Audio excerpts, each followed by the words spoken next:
Hello, কেমন আছো তোমরা সবাই?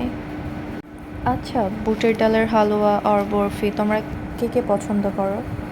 এটা না আমার ভীষণ পছন্দ। আগে দেখা যেত যে শবে বরাতেই হচ্ছে এটা বেশি হতো, বাট আমার পছন্দ হওয়ার কারণে এটা কয়দিন পর পরই হচ্ছে গিয়ে আমি বাসায় করি। কিন্তু নিজে যতই করি না কেন, মায়ের হাতেরটা না স্বাদই অন্যরকম। তাই হচ্ছে গিয়ে মামুনি এখানে আমাকে একটু বেশি করে হালুয়া বানিয়ে দিচ্ছিল, যাতে করে আমি খেতে পারি এবং কিছুটা আমি নিয়ে যেতে পারি আমার বাসায়। আর যেহেতু আজকে হালুয়া হয়েছে, আমি তো আর কিছুই খাবো না, আমি একটু পরপর ঘুরে ঘুরে শুধু হালুয়াই খেয়েছি। আর সেদিন হচ্ছে বাড়িতে শুধু আমি না, আমার বড় বোনও এসেছিল।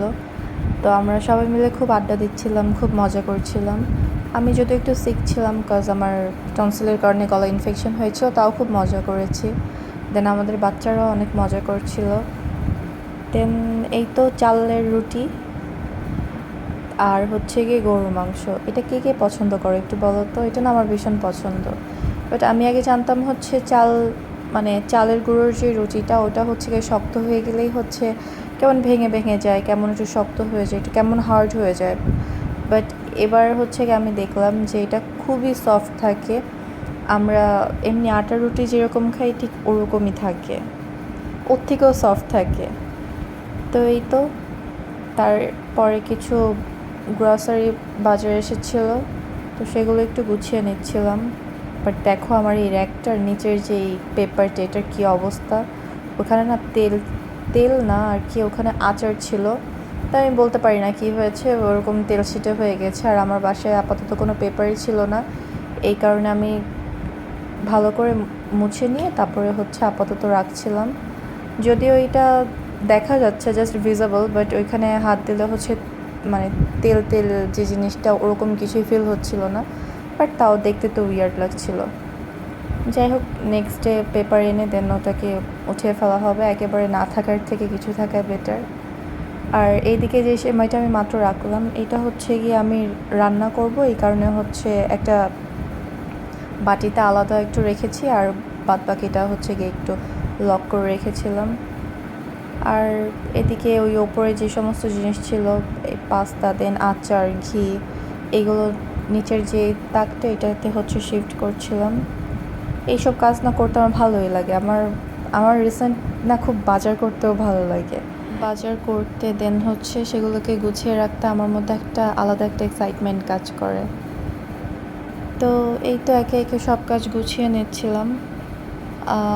যদিও আমার জায়গায় হচ্ছিল না, আমার একটা ক্যাবিনেট দরকার এক্সট্রা, জাস্ট এই গ্রসারির জন্য।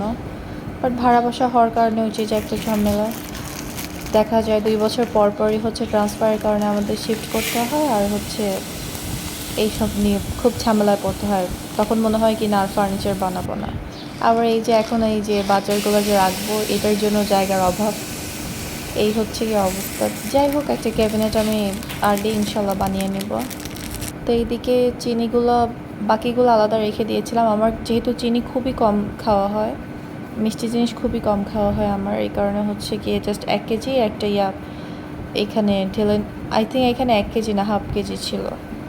তো এই যে বলেছিলাম যে সেমাই আলাদা একটা বাটিতে তুলে রেখেছি, তো এইখানে হচ্ছে সেটারই প্রিপারেশন চলতেছে। আর প্লিজ আমার পেজটাতে লাইক অ্যান্ড ফলো দিয়ে পাশে থাকবে। এইবারের দুধটা না কেমন যেন পড়েছে, ভালো পড়েনি আর কি। ভালো না পড়লেও কিছু করার নেই, কারণ বাজারের মধ্যে এই একজনই হচ্ছে গিয়ে দুধ নিয়ে আসে। তো দেখে রাখার কোনো ওয়ে নেই, যেহেতু বটলে থাকে, তো কী আর করার।